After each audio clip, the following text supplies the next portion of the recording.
जब उसने फांसी लगाने की कोशिश की, उसी वक्त किसी अजनबी का फोन आया और जिंदगी बदल गई। रात के लगभग 12:30 बज चुके थे। बाहर हल्की बारिश हो रही थी और कमरे में बस एक ट्यूबलाइट की टिमटिमाती रोशनी थी। उस ट्यूबलाइट की रोशनी में अनन्या खड़ी थी, सामने पंखे पर लटकती रस्सी को देखती हुई। उसकी आंखें सूज चुकी थी, शायद दिन भर रोने से। कमरे में दीवारों पर टंगे कुछ पुराने सपनों की तस्वीरें थी।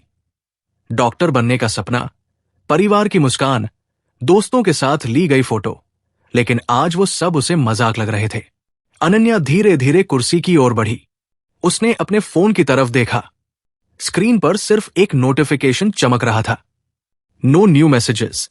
वो मुस्कुराई, एक बेहद उदास मुस्कान। शायद अब किसी को फर्क ही नहीं पड़ता, उसने बुदबुदाया। उसके दिमाग में वो सारे पल घूम रहे थे।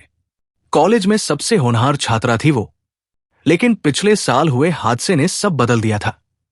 पिता का अचानक देहांत, मां की बीमारी और ऊपर से नौकरी का दबाव। वो रोज खुद को संभालने की कोशिश करती रही, लेकिन अंदर से टूटती चली गई। आज हद हो गई थी। ऑफिस में बॉस ने सबके सामने अपमान किया था। तुमसे नहीं होगा ये सब, अनन्या, तुम हमेशा बहाने बनाती हो। उन शब्दों ने उसके अंदर की आखिरी उम्मीद को भी तोड़ दिया। वो कुर्सी पर खड़ी हुई, रस्सी की ओर देखा। अब और नहीं। उसने अपने होंठ भींच लिए, आंखें बंद की। और तभी फोन बजा। वो ठिठक गई। रिंगटोन उसकी पसंदीदा थी, जिंदगी आ रही हूं मैं। कितने महीनों बाद उसने वो आवाज सुनी थी। उसने हल्के हाथ से फोन उठाया। स्क्रीन पर लिखा था, अननोन नंबर। कौन हो सकता है इतनी रात को? उसने मन ही मन सोचा। हेलो, उसने थके हुए स्वर में कहा। फोन के उस पार से एक धीमी, सधी हुई आवाज आई। हेलो, क्या आप अनन्या बोल रही है? वो थोड़ा हैरान हुई। हां, लेकिन आप कौन? आवाज बोली, मैं आरव बोल रहा हूं। आप शायद मुझे नहीं जानती, लेकिन मैं आपको पिछले कुछ दिनों से सोशल मीडिया पर फॉलो कर रहा हूं। अनन्या ने उलझकर पूछा, सोशल मीडिया? लेकिन मैं तो महीनों से कुछ पोस्ट नहीं कर रही। आरव मुस्कुराया। हां, लेकिन जो आपने पहले लिखा था, कभी कभी सबसे बहादुर वो नहीं होते जो लड़ते हैं, बल्कि वो होते हैं जो टूट कर भी मुस्कुराते हैं। वो लाइन मेरे लिए बहुत बड़ी वजह बनी जिंदा रहने की।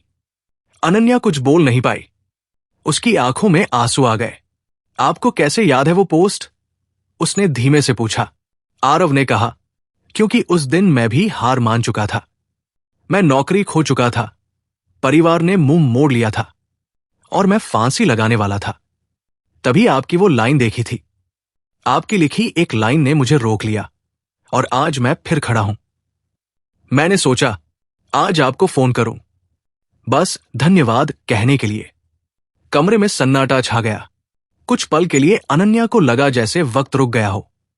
जिस वक्त वो जिंदगी छोड़ने जा रही थी, उसी वक्त किसी अजनबी ने उसे याद किया, सिर्फ इसलिए क्योंकि उसने कभी किसी को जिंदगी दी थी। आरव बोला, आप ठीक है ना?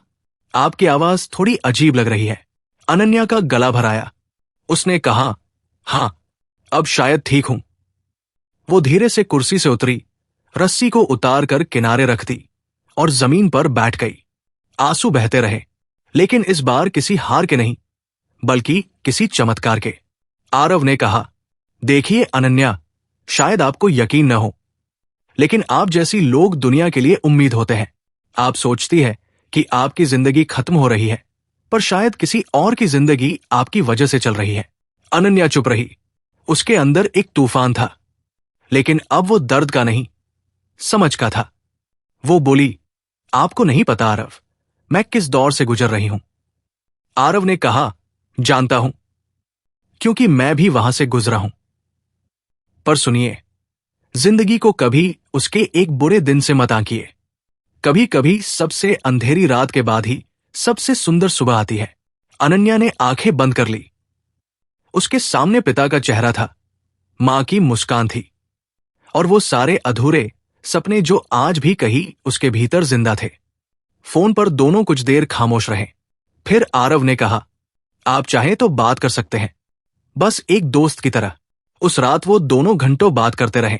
दर्द, असफलताएं, डर, उम्मीदें, सब कुछ खुलकर कहा गया।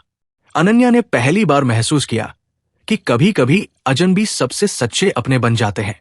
सुबह की हल्की धूप पर्दों से छनकर कमरे में आई। रस्सी अब तक कोने में पड़ी थी, लेकिन अनन्या अब जिंदा थी और पहले से ज्यादा मजबूत। उसने मोबाइल उठाया और आरव को मैसेज किया। शायद जिंदगी ने मुझे दूसरा मौका दिया है। शुक्रिया, आरव ने जवाब दिया। नहीं अनन्या, जिंदगी ने नहीं, आपने खुद को दूसरा मौका दिया है। वो मुस्कुरा दी। कुछ महीनों बाद अनन्या ने होपलाइन नाम की एक ऑनलाइन सपोर्ट ग्रुप शुरू किया, जहां वो और आरव दोनों मिलकर उन लोगों से बात करते थे जो जिंदगी से हार मान चुके थे। हर रोज दर्जनों कॉल्स आते और हर कॉल के पीछे एक कहानी होती, किसी की टूटी उम्मीद, किसी का अधूरा सपना। अनन्या हर कॉल के अंत में एक बात कहती, आप अकेले नहीं हैं, कभी नहीं। वो अब जान चुकी थी, कभी कभी जब जिंदगी सबसे मुश्किल लगती है तो बस एक अनजानी आवाज, एक छोटी सी बात, एक इंसान सब कुछ बदल सकता है। उसने उस रस्सी को संभाल कर अलमारी में रख लिया, निशानी के तौर पर नहीं, बल्कि याद दिलाने के लिए कि वो दिन उसके अंत का नहीं, उसकी नई शुरुआत का दिन था। कभी भी जिंदगी से हार मत मानो। शायद आज जो दर्द है वही कल किसी और की उम्मीद बन जाए। एक कॉल, एक शब्द या एक इंसान सब कुछ बदल सकता है। बस थोड़ा सा ठहरो, क्योंकि जिंदगी अभी बाकी है।